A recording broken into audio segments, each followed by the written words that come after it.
desses movimentos, dessas pessoas, é que a gente consegue o pontapé inicial, o pontapé, né, dessas ações afirmativas, que é a reserva de vagas, né, inicialmente. E aí a gente entende que para que essas ações elas deem continuidade, para que elas se abranjam, esses indivíduos precisam entrar no espaço no espaço da academia. E a partir da entrada deles, esses indivíduos vão contar suas histórias, vão contar suas vivências e vão trazer o que o Wig fala, né, de contar as narrativas dessa população, né, as narrativas desse pessoal, tanto os negros como os indígenas também, que historicamente foram, né, tirados, negados de estarem aqui.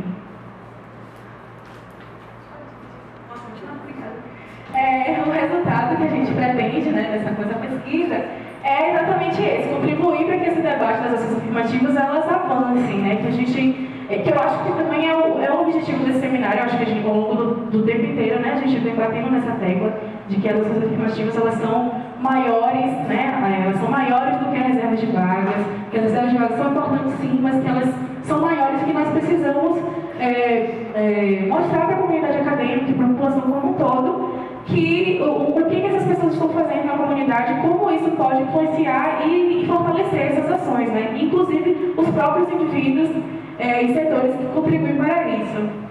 Pode ir. Aí são algumas referências que a gente vai utilizar, que inclusive são referências que nos dão um aporte teórico, mas que também fazem parte desse levantamento prévio que a gente já fez, né? Que é a monografia da Larissa, que teve na mesa ontem, né, que ela fala sobre mestiçagem, racismo e identidade. A gente vai usar também a Aníbal Lino Gomes, uma outra produção da Larissa e da Gislene, que é o Prodap e as afirmativas, e também alguns artigos no livro da professora Galdino e o Bernardino, que é Levando a Raça a Sério. Bom, é isso, né? Obrigada.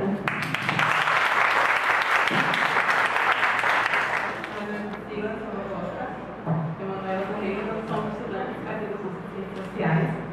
O nosso trabalho é um tema: a contribuição dos PIBID para o ensino de Sociologia e Prática da Lei, número 10.639, de 2003, do ensino médio. É importante frisar que eu não sou consultora do PIBID, mas eu me mandou nos possíveis de trabalho junto à parte biográfica e tudo desse participação.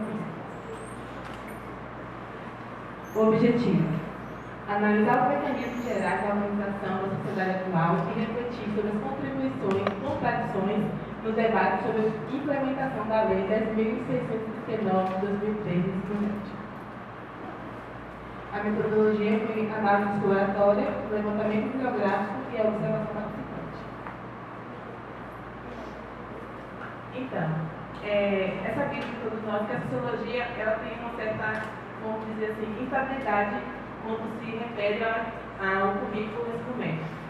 Diante de vários anos e décadas, a sociologia era vista como obrigatória, outras vezes saía, era novamente consolidada no meio do currículo.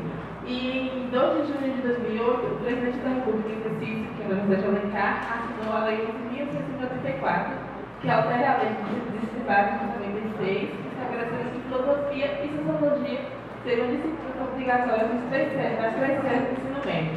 E o nosso trabalho se pautou nessa questão do PIBID, a importância do PIBID também para essa consolidação da sociologia no ensino médio. Só que nós sabemos também que isso agora já está meio que não sendo mais atual, porque o ensino médio está passando por uma reforma no qual a sociologia não está mais inserida no currículo.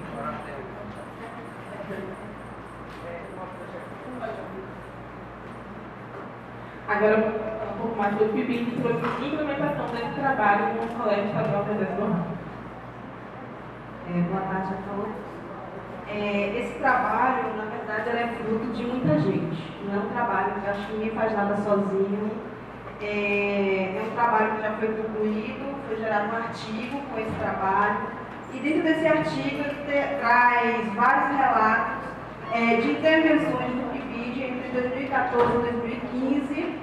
E todas as intervenções foram relacionadas à questão da implementação e da prática da Lei 10.639 de 2003 na escola Colégio Estadual Moisés Boana, que localizado na zona sul de Ilhéus, ali no bairro Hernando Sá.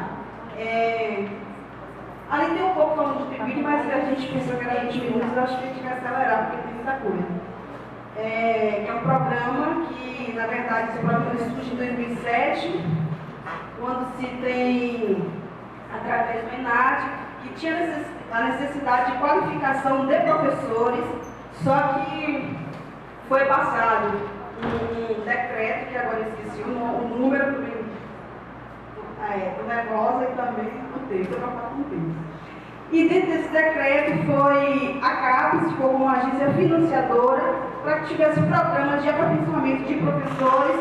Foi quando surgiu assim o PIBID, que é até hoje gerenciado pela CAPES, que trabalha hoje com o professor Éder, sabe como funciona. Então a gente vai passar aqui, porque não é tão relevante falar sobre isso, porque a gente vai mostrar para vocês as intervenções que aconteceram para a implementação da lei. Dessa forma, as atividades que foram realizadas nessa escola teve a preocupação da seguinte forma. A gente, em primeiro momento, aconteceu as reuniões, que eram quinzenais, e dentro da reunião, o que foi trabalhado? A professora, que é supervisora, ela tinha interesse, porque ela já estudava a temática negra, a questão negra, e nos levou a pensar o que a gente deveria fazer em relação à Lei 10.639. Então, nas reuniões, 10 PIBIdianos, a gente pensou como a gente ia trabalhar essa temática. E dentro dessas reuniões, a gente fez uma análise dentro da escola, uma análise documental primeiro, e uma análise que retratasse como é que estava sendo praticada essa lei. Como ela estava sendo colocada em prática no ambiente escolar. Uma lei que surge, ela é de 2013, 9 de janeiro, que ela entra em vigor, 9 de janeiro de 2003. E essa lei, ela dá a obrigatoriedade de ensino da história e cultura africana nos ambientes da escola, na educação básica. Aí está um pouquinho da foto da escola estadual Moisés-Guana. A escola, ela agrega primeiro, segundo e terceiro ano e ela tem 1.337 alunos nos períodos matutino, vespertino e noturno. Então, para esse trabalho, o que a gente analisou primeiro foi como é que era tratada a questão do racismo na escola. Não só dos alunos, mas também dos docentes. Então, a primeira análise que a gente fez foi a questão da biblioteca. O que é que tem de material dentro da biblioteca que trata a questão negra? Aí foi o primeiro elemento que a gente... 5 minutos? Vamos embora. Então, a minha negra, porque eu não posso... Então, foi o primeiro questionamento que a gente teve. A gente percebeu que existia um racismo incutido nos próprios alunos, mas que nos professores era muito maior do que nos próprios alunos, principalmente a se tratar de religiões de matriz africana, onde não foi trabalhado de forma nenhuma pelos professores essa questão, porque eles não eram imparciais, eles não tinham imparcialidade em relação à sua religião. Pode passar. Então a gente fez esse diagnóstico, como eu falei, relação de autoidentificação, que foi com os próprios meninos que negavam a sua cor, a sua origem. Tinha gente que era marrom provocante, tinha gente que era chocolate, mais negros e pretos. Eram 20% que se autodeclaravam dessa forma. Outra coisa foi a falta mesmo de conhecimento dos próprios alunos e até de professores em si, uma lei que já tinha mais de 10 anos, e se aprofundar na lei para conhecer a própria cultura, a história e cultura da África. E o preconceito em relação à religião latino-africana, eu acho que é bem geral. Aí foi alguns elementos que a gente trouxe, os elementos de análise, a gente buscou dados no IBGE, a gente fez uma análise assim, desde 2000 da relação dos negros na escola, da relação dos negros periféricos, da relação também de urbanização. A gente fez uma análise de tudo isso e levando em questão onde estava, como era a situação do negro, do jovem, em relação ao branco. Então a gente fez esse trabalho também para poder escrever esse artigo. Essas foram as atividades desenvolvidas no programa, que foi pesquisa de campo, análise de material didático, eu falei, e o ciclo de diálogo, que para mim foi, assim, meio até que estarrecedor, porque a gente percebeu que os alunos do ensino médio trazem a questão só da meritocracia, eu acho que não tem nada a ver, principalmente na questão do debate atual, as oficinas, que inclusive teve a participação de Valéria em uma, palestras sobre o contexto social negro, que é onde tudo começa, em 1931. A lei não é uma coisa que chegou não só com o governo PT, mas é uma luta dos movimentos sociais negros. Há intervenções sobre cotas raciais, análise de termos pejorativos, onde a gente recorreu a Pietra de Wano, no livro Raça Pura, trabalhando questões que a gente fala no cotidiano, com os alunos também. Isso aqui eu trouxe essas 3 perguntas porque eu achei super interessante. Isso aconteceu no círculo de diálogo, porque era muito, isso acontecia frequentemente. Foi praticamente um ano que a gente só trabalhou em cima dessa lei. E ali uma menina me perguntou por que não se discute a questão branca, só a negra. Aí foi quando a gente recorreu a Marilena Chauí e a gente falava que como é que se vai discutir alguma coisa, uma ideologia que já é hegemônica, nem se discute. Então a gente recorreu a Marilena Chauí para trabalhar essa questão que a ideologia branca não está posta, o negro não, ela precisa ter signo, ser significada dentro dessa sociedade. A cota racial fortalece a questão da meritocracia também, são perguntas que os alunos têm. O uso do cabelo black não é modismo, foi outra pergunta também, onde a gente veio falar até dos movimentos sociais negros, principalmente até o que nasce em 1966, lá nos Estados Unidos, que é os Panteras Negras também, que traz essa questão do fortalecimento do estilo negro também. Aqui eu vou fazer as considerações finais, que é muito rápido o tempo para muita coisa. A gente quer falar assim do PIBID, porque o PIBID ele é um programa que a gente não é só um mero ator, assim, a gente é coadjuvante, a gente participa, e eu acho que isso faz a diferença nos licenciados, na graduação, porque você se vê, você traz a teoria para a prática, e você trabalha, você se sente, na verdade, como um professor participante mesmo, e tem efeitos, é muito bom. Eu acho que é um programa que fortalece as licenciaturas. Então é isso, que a gente chegou na conclusão final para acelerar o processo, que a experiência é muito boa, mas, contudo, mesmo essa lei já tendo mais de 10 anos, ela precisa ser revista no ensino médio. Ela precisa ser analisada, inclusive pelos próprios docentes, porque eu acho que é de onde começam as projeções, onde os alunos esperam receber esse trabalho, esperam entender e compreender. A gente viu que com uma pessoa, que foi a nossa supervisora, Línia de Santana Maia, fez toda a diferença, conseguiu fazer toda a diferença da escola. Depois eu vou estar passando algumas fotos em relação a isso, em relação à mudança estética das meninas, que se empoderaram, se colocaram e se assumiram. Passa aí.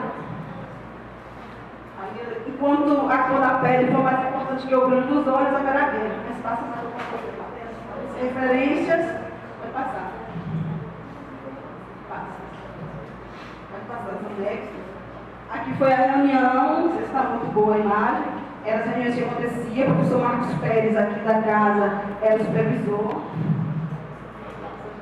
Aqui foi uma palestra de movimentos sociais negros. Pode passar.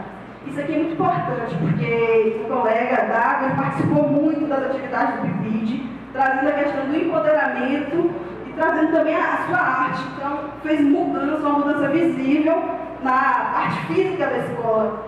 E todos os alunos participaram. Na verdade, o programa trouxe uma diferença na escola, não só na questão da lei de 1639, mas também no comportamento dos alunos.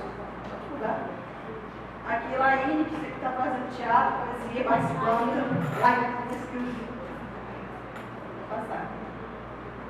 Aqui foi uma palestra que a gente deu, discutindo a estética negra. E também a oportunidade, a gente teve a honra de participar com a Lília, eu e o Chico também, que faz parte desse trabalho. E a gente fez também tudo voltado para a questão do negro, mas a gente não está com relações do negro periférico, em relação com o branco. Pode passar. E aqui tem a última, que eu achei tão interessante essa foto aqui dessa garota, e ela trabalhando e fazendo a arte. A intenção do nosso trabalho foi essa, foi apontar a importância dessa lei e deixar claro que essa lei ela precisa ser trabalhada dentro da escola, para, na verdade, ela já foi implementada, mas para ser prática, de verdade mesmo, para ser praticada. Então, para encerrar, eu deixo uma fala de Maricele Cordel, uma frase de um nosso ministro, que é: a vida é curta, mas não precisa ser pequena. Obrigada. Primeiros trabalhos, e atendendo à sugestão do professor Everton, nós anotamos algumas coisas aqui para comentar. Eu queria contextualizar que a gente vai fazer assim, uma conversa ampliada sobre esses trabalhos, né? Nós não estamos julgando nem avaliando, não é banca, então todo mundo pode participar. Como a gente adotou essa metodologia de fazer 2 blocos, a gente pensou assim, uns 30 minutos para discutir esses 4 trabalhos, depois a gente vai para o segundo bloco. Everton, quer começar? Posso começar? Aí, cadê minha linda? Aquela plaquinha, porque eu não tenho boa relação com o tempo. Olha, eu vou fazer alguns comentários aqui em forma de contribuição. Não conseguirei fazer para todos, mas eu anotei de 2 especificamente. Vou começar com o trabalho, porque são 4 trabalhos assim muito pertinentes, mas infelizmente eu não tenho condição de fazer muitas sugestões para o trabalho, o primeiro, que é na área do direito, que infelizmente não é meu campo de atuação, mas a gente pode debater. Eu queria sugerir algumas, porque o trabalho de Wig e Valéria estão trabalhando sobre esse levantamento, né, da produção sobre as ações afirmativas na UES, que vocês mapearam ali. E tem um livro que foi organizado pelo professor Josélio Teles, só que eu não vou lembrar o nome do livro agora, mas vocês podem me pedir depois.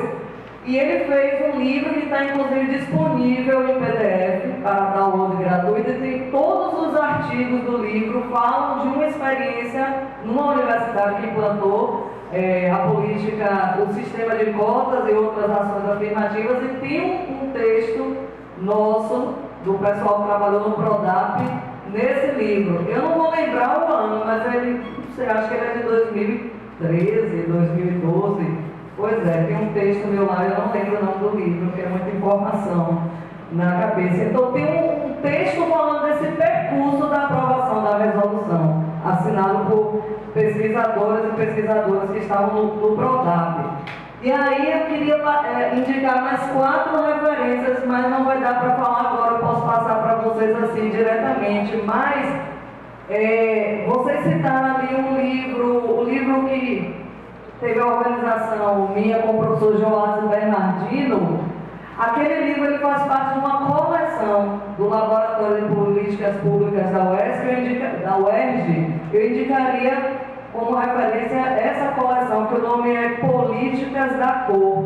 Tem aqui na biblioteca da UESC, porque na época o Laboratório de Políticas Públicas era parceiro da rede de cursinhos aqui e doou essa coleção.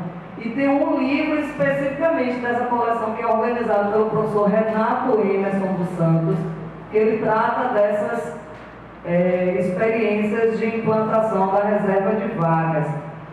E tem um livro também, eu acho que tem aqui na UESC, porque ele esteve aqui, ele doou, do professor José Jorge de Carvalho, da UNB, Inclusão Étnica e Racial no Brasil. Aí vai falar dessa polêmica no contexto nacional, mas ele vai destacar a questão da UNB também. E deixar uma provocação que vocês apontam ali, acho que é uma provocação para a gente comentar. Quando a Aguinaldo pode ajudar mais, quando a resolução foi aprovada, eu estava no meu caminho de transição para outra instituição. Então eu acompanhei a finalização do processo. E eu tenho me questionado o porquê de não estar contemplada nessa resolução a permanência. Porque vocês colocaram alguma coisa que eu não lembro qual foi a fala, mas naquele momento era o momento que estava o ápice da discussão em nível nacional, que o acesso não podia ser pensado desconectado das políticas de permanência. E aí o meu questionamento é por que a UESC, que estava conectada nessas redes, não fez essa previsão na resolução? Deixo essa provocação aqui. E as meninas aqui, Kiane e Laene, realmente é uma temática muito pertinente. E aí, observem o que é que eu penso e queria fazer essa provocação. A gente estava até falando aqui, vocês colocaram a imagem de uma atriz, que é a Du Moraes, e eu estava lembrando, e aí Jeanes completou essa lembrança. Ela fez parte de um grupo na década de 70, um grupo feito por mulheres, cadê as meninas? Aqui. Chamado As Frenéticas, um grupo bem transgressor, né? E quando ela vai passando por um processo, vamos dizer assim, de envelhecimento, enquanto mulher negra, artista, ela entra no circuito das telenovelas, mas confinada à representação de um dos elementos da estereotipagem, que é essa posição subalterna, né? Subalternizada. Então, vocês citam no resumo de vocês A Negação do Brasil, de Joel Zito Araújo, tem o livro, o documentário, ele toca nisso. Né? A própria Zezé Mota, ela foi houve uma tentativa de sequestrar a Zezé Mota para esse sistema da estereotipagem. Ela dá um depoimento muito forte lá, se negando a isso. E só uma dica, se vocês puderem abraçar duas referências que são Home Baba e Stuart Hall para entender o estereótipo, não o estereótipo, mas a estereotipagem, como um sistema representacional que vai se reescrevendo, se reatualizando. Eles trabalham isso, né? Tem lá no Local da Cultura e esqueci o nome do livro de Home Baba, da Diáspora, ou de Stuart Hall. E aí uma provocação para vocês, se não seria o caso de reduzir o número de novelas. Tem 10 telenovelas que vocês colocaram e 5 estereótipos. Como é um trabalho assim interessante, que não deve ser só da área de comunicação, se não seria o caso de reduzir a quantidade de telenovelas, focar em estereótipos ali, vocês apontaram 5, para poder aprofundar o debate e contribuir com esses trabalhos que já existem. É isso. Eu vou fazer sentado mesmo pra gente, estou com bastante desconforto aqui na coluna. Bom, eu acho que a primeira coisa a se considerar é a legitimidade e a importância desse tipo de grupo de trabalho, né? Para mim é de fato algo bem novo, uma vez que é pensar atividades que são muito mais resultantes de processos de mobilizações políticas no âmbito acadêmico. Eu acho que esse preenchimento desse espaço é importante, né? Então, eu acho que desde já, eu acho que o grupo de trabalho já sai bastante vitorioso, porque traz para a cena da pesquisa e da extensão, né? Traz para a cena do debate acadêmico questões que anteriormente pareciam ser exclusas apenas do processo de mobilização política, movimentos sociais. Bom, e não à toa os tempos acabam tendo toda essa relação entre uma tentativa de objetivar cientificamente questões que perpassaram experiências políticas de sujeitos, né? Sujeitos que estão aqui, por exemplo, inclusive. O lugar da minha fala, então, pessoal, vai também nesse sentido de tentar contribuir como algumas questões podem ser desdobradas para futuros projetos de pesquisas, ou ainda nos projetos de pesquisa já em curso, como é que podem se comportar alguns elementos analíticos, tá? Já que a gente tem aqui pessoas que têm a experiência desse processo que vocês, por vezes, estão analisando, se propondo analisar, e pessoas de temática específica mesmo, poderiam dar indicações bibliográficas. Bom, por ordem, o trabalho do Joalisson, eu li, Joalisson, o seu resumo, né? E fiquei, cadê Joalisson? E fiquei tentando entender como é que isso está, onde é que está situado, né? Onde é que esse seu interesse de trazer a questão da marginalidade jurídica, né, da bicha preta, está situado onde? Assim? Onde é que ele se encontra esse interesse de reflexão? Isso faz parte de um artigo que você tem feito, isso faz parte de uma pesquisa pessoal? Como é que você tem pensado em desdobrar isso? Por que pergunto isso, né? E não é apenas no caráter inquisidor. mas é como é que eu poderia dialogar contigo e tentar contribuir. Penso eu que, se é um artigo, ele pode ser desdobrado e lapidado para um projeto de pesquisa. Penso eu também, se for um projeto de pesquisa, algumas questões poderiam ser incorporadas e em diálogo com a própria bibliografia que você já indica, que é de uma autora chamada Crescial, uma categoria de intersecção. Eu acho isso muito pertinente porque você toma como objeto central de sua análise justamente perceber, dentro do processo classificatório, que já é um processo que existe, por um lado, como forma de sobrevivência desses sujeitos marginalizados, mas também, por outro, como forma de enquadrar sujeitos marginalizados. Me explico. Comunidade LGBT, como você fala, essa é uma forma classificatória que, por hora, pode fazer via tona sujeitos marginalizados que agora tomam lugar de fala, mas também pode ser uma classificação que enquadra, nesse sentido, fecha e cesseia sujeitos marginalizados. Eu acho que você tem uma sacada muito interessante de começar dizendo, olha, essa classificação, ela é apenas aparentemente homogênea, né? Ela ocupa um lugar que esconde diferenças nela mesma. E aí, dentro desse processo, o que é pensado da chamada comunidade LGBT, o negro rixa, né? Então, essas próprias categorias, eu acho que elas já podem ser tomadas como categorias analíticas, né? Nas ciências sociais a gente usa muito uma diferenciação terminológica para dizer categoria analítica e categoria nativa. Então, a bicha, ela é em si uma categoria nativa. As pessoas se relacionam e se entendem quando falam isso. Mas isso não quer dizer que ela não possa ser também tomada como uma categoria analítica. E talvez aí já reside, Josi, alguma contribuição. Eu não conheço alguém ter pensado a categoria bicha enquanto uma categoria analítica. Se sair da expressão nativa e pensar nesse diálogo da categoria nativa, com a categoria analítica. E essa ideia da intersecção é interessante porque é pensar alguém na comunidade LGBT, mas esse não é qualquer alguém, é alguém negro. Então é a bicha preta, como você bem coloca. Então essa intersecção pode dar muitos resultados interessantes.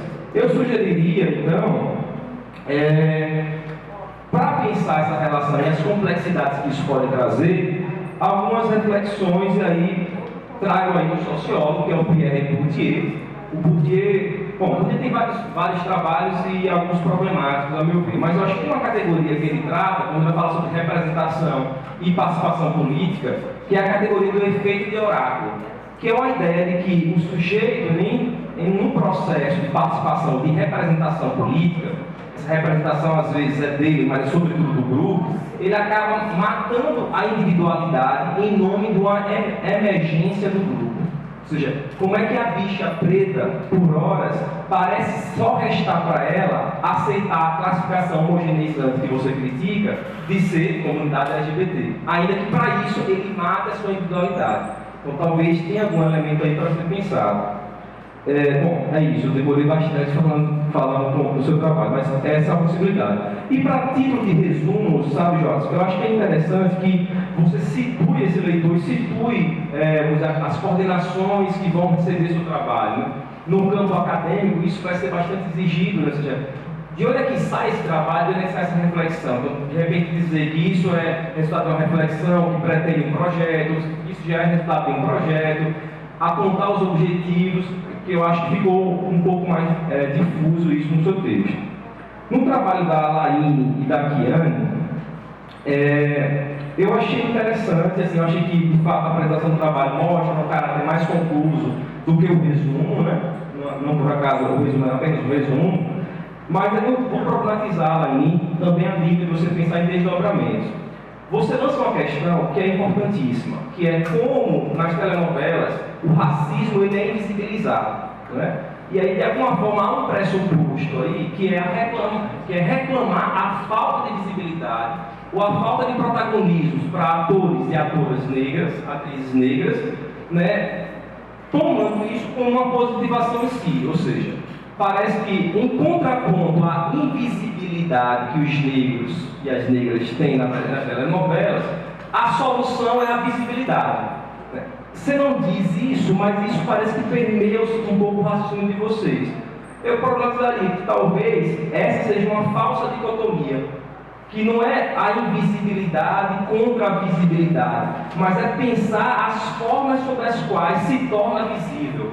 Porque eu acho que na contemporaneidade, as estratégias de marketing que permeiam todas as relações sociais, inclusive a das telenovelas, da televisão brasileira, elas não estão mais apenas querendo invisibilizar, mas elas visibilizam sob condicionantes muito específicos. E aí é onde entra toda a sua classificação bastante pertinente dos estereótipos. Né? Eu visibilizo, mas de que forma? Eu visibilizo o negro, mas o negro de que forma? O negro é erotizado, ou a negra é erotizada, assim por diante.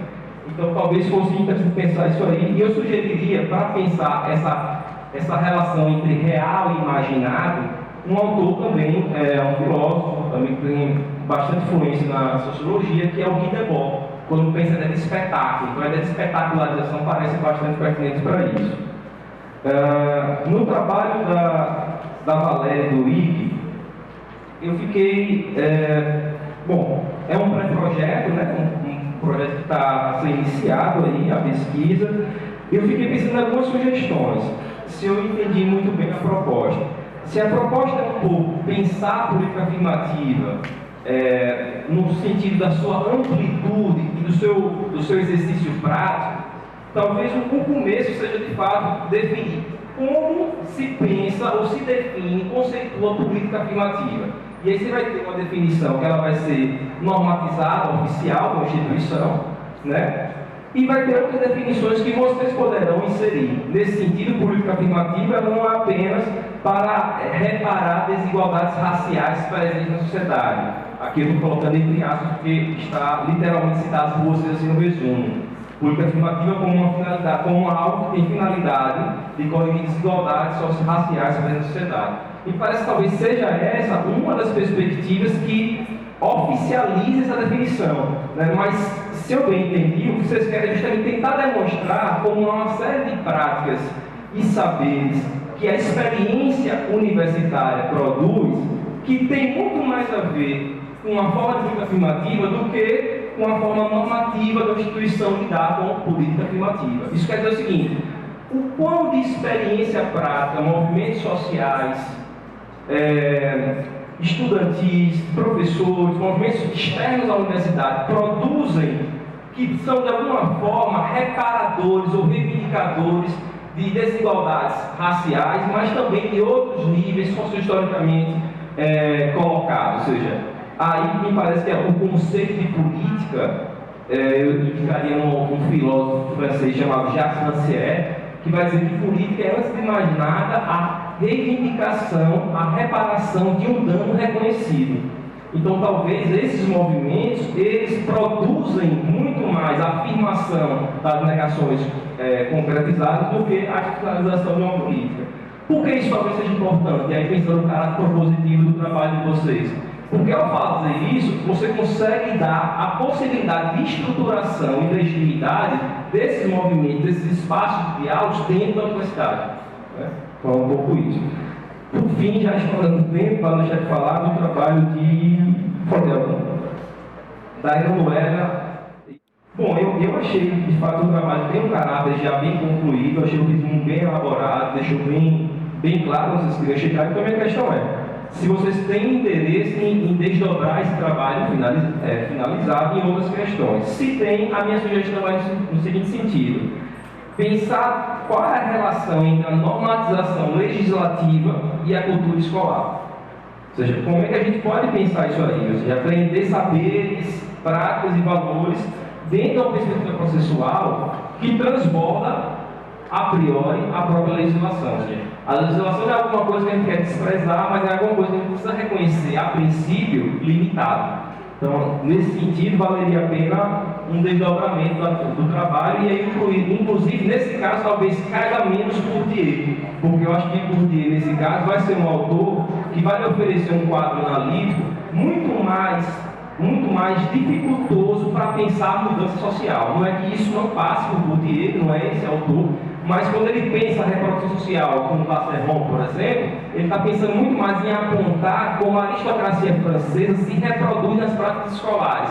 E aí todo o trabalho que ele tem sobre a ideia de distinção, de hábitos, assim por diante. Então talvez tenha outros autores que ajudassem nisso.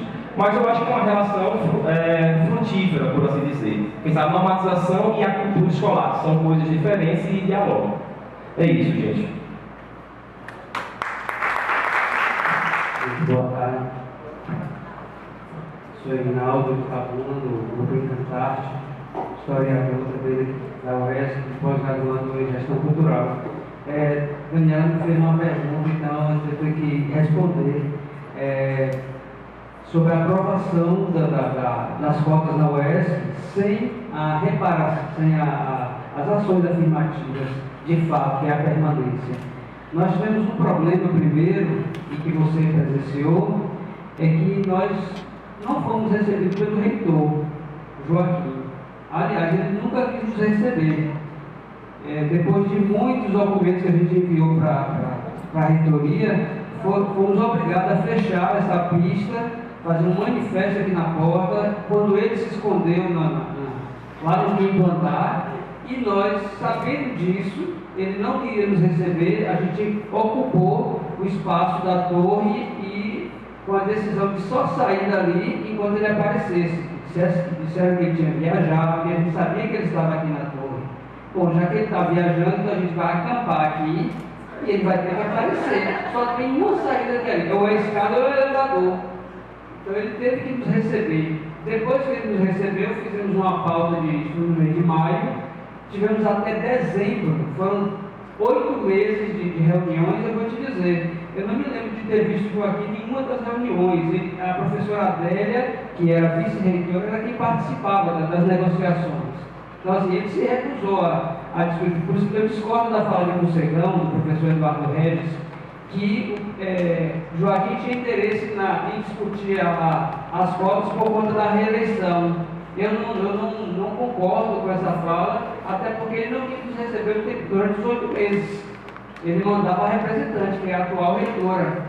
E quando aprovamos as cotas aqui na UESC, a gente estava com a pressão do CONCEP e do Consul, porque não queriam discutir. E alguém queria levar a discussão para o CONCEP. O CONCEP, se eu não me engano, são 27 departamentos, né, professora? Eu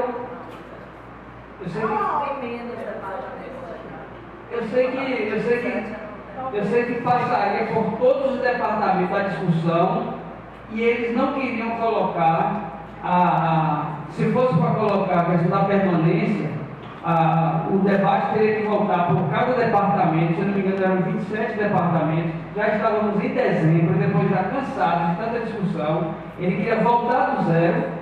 Foi a proposta de Joaquim, ou retiraria da resolução a aplicação imediata da permanência e colocaria um artigo onde a UESC se compromete em organizar essa questão de como seria a permanência.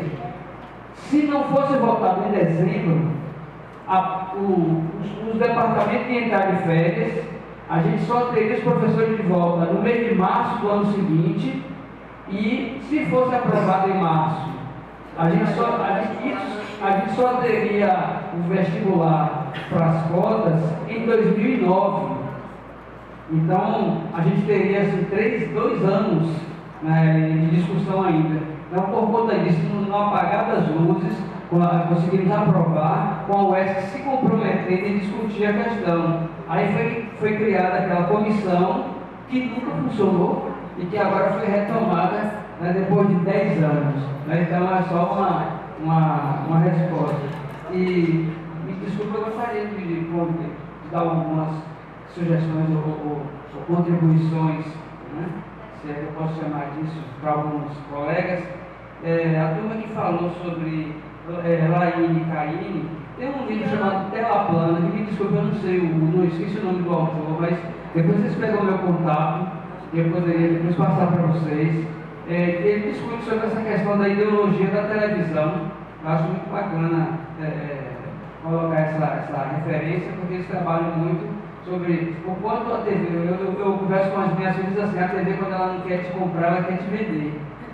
Então, esse livro ele passa muito essa ideia, é interessante saber. né? E eu sei que são muitas novelas, mas eu acho as novelas da Record terríveis também. Eu tenho filhas adolescentes em casa e que assistem uma tal de Cúmplice de um Resgate, e aquela novelinha de criança, é que são terríveis. Eu sempre digo para elas que aquilo é uma afronta para a nossa inteligência, principalmente nós negros. É desaconselhável assistir aquela porcaria, assim como a do Globo. Aí o IG, ações afirmativas na produção acadêmica, reserva de vagas. A única política de ação afirmativa tem a ver, assim, o IG coloca que a reserva de vaga é a única política de ação afirmativa. Tem a ver com a Lei Áurea. É o trabalho que Joadson, né? Joadson é esse o nome?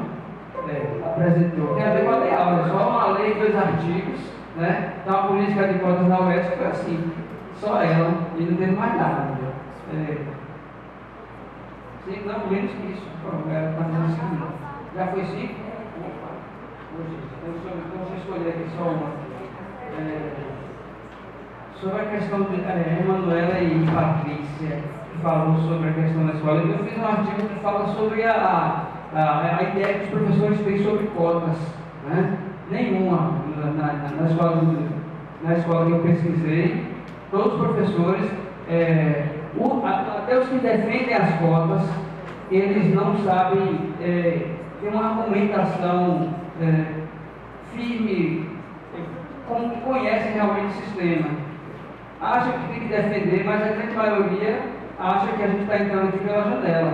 A maioria tem essa ideia, isso eu coloco no artigo. Mas, acho que é só isso mesmo.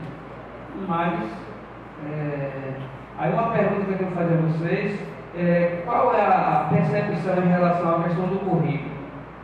Porque é preciso entender também que a questão do racismo ele não está só no professor que discrimina a religião, o menino de cabelo duro, de pele escura, mas o currículo também escolar, ele ainda é eurocêntrico e ele também ele ajuda a perpetuar essas ideias. Então, é uma pergunta interessante para vocês colocarem no trabalho de vocês. E a questão branca, que vocês poderiam colocar, que alguém fez essa pergunta, porque não discute a questão do branco. Eu recebi uma coisa pelo WhatsApp no mês passado, que dizia que deveria se pensar no dia da consciência branca. E nesse dia da consciência branca, os brancos deveriam pensar nos privilégios que eles sempre tiveram, né? Deveriam pensar por que eles sempre estão nos cargos de poder, por que os brancos se acham superiores. Seria um dia para os brancos pensar nisso. Aí é só uma provocação sobre a questão branca. Obrigado. Mais alguma? Eu vou abrir para mais uma. Breve. Tem mais alguém inscrito? Sabe o que eu vou fazer? Eu vou tirar meu trabalho da apresentação para dar tempo para discussão.